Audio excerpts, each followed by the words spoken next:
रामकृष्ण हरी. हत्ती ज्यावेळेस लहान असतो त्यावेळेस त्याच्या पायाला दोर बांधलेला असतो आणि त्या दोर बांधल्यामुळं त्याला वाटतं की मी बंधनात आहे. मोठा जरी झाला तरी तो दोर तसाच राहतो.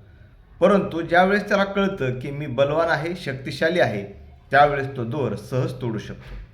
तसं मी देह नाही, शुद्ध चैतन्य आहे, त्यावेळेस मनुष्य राग, लोभ, मोह, सुख, दुःख, मान, अपमान या बंधनातून तो मुक्त होऊ शकतो आणि मी शुद्ध चैतन्य आहे हा आत्मसाक्षात्कार झाला की त्याचं जीवन एक आनंदमय होईल, भगवंतमय होईल.